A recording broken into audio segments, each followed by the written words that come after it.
those Dolphins? Uh-huh. Let's get to the Miami Heat. The Miami Heat play basketball tonight. And before we start talking about what we're going to see from Miami against Orlando and what will be the third time they open the season against the Magic in the past 5 years, both of the past 2 ones were losses. We hope to see a win this time around. I do want to talk about what I saw last night. The NBA tipped off. Jimmy Butler is a Golden State Warrior.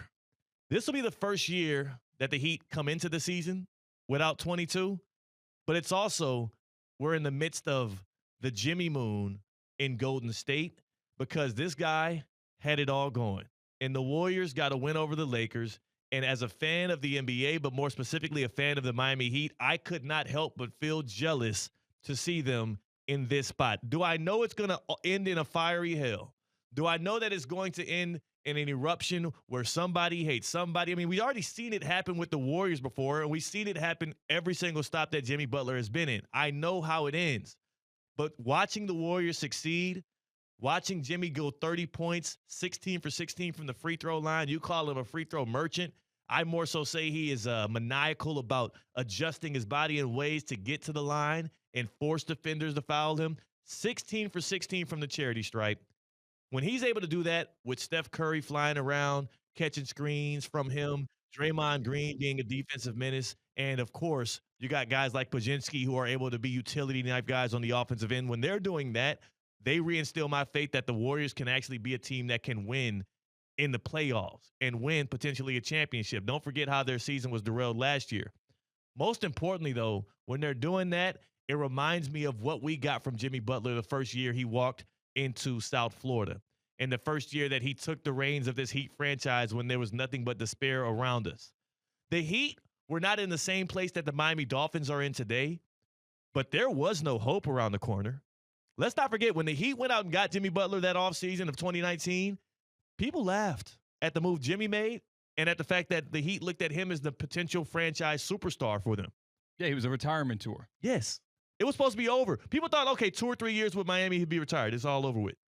Not only did he exceed those expectations, the dude is still balling. He just dropped 30 last night, and I do feel like, again, the same thing I said the day after the Heat traded Jimmy Butler away last year in February to the Golden State Warriors, and I said right here, guys, you might think it's cute. You might think that the war is over and we're better now. We could take a deep sigh of relief. He was a problem child. He wasn't playing for us and all. You can try and gloat and act as if you're excited to have Andrew Wiggins, who was a good dude and a really smart, sharp, small forward, but he's not Jimmy Butler. But at the end of the day, you're going to regret it when you watch Jimmy hooping with them in the Jimmy Moon phase. And that's what the Warriors are in right now, and that's where they got their win. And did you see after the game that Jimmy Butler at the press conference talking about how he made a bet with Draymond Green that he would shoot a better free throw percentage than Steph Curry? I'm like, not only are they winning, they're doing friendly bets and banters. They're having a good time. He found his joy again. I'm jealous. I'm jealous of the Jimmy Butler Warriors right now. Let's take a listen to Jimmy talking about the friendly banter going on in that locker room right now. 16 at the line. What do you want to shoot percentage-wise this year? What do I want to shoot? I got a bet with I don't think it's a bad bet, but it's kind of a bad bet. With Dre, that I got to shoot a better percentage than number 30 on our team. Ooh. Yeah, right? Ooh. Yeah, so. You think you can? Of course I think I can. That's what, about like probably 91, 92 you're going to have to shoot? I'm going to have to, but. It's a good start. It's a great start, but I shot double the amount that he did too, so. Cut it. I don't want to. You know what this is like? I feel like Squidward.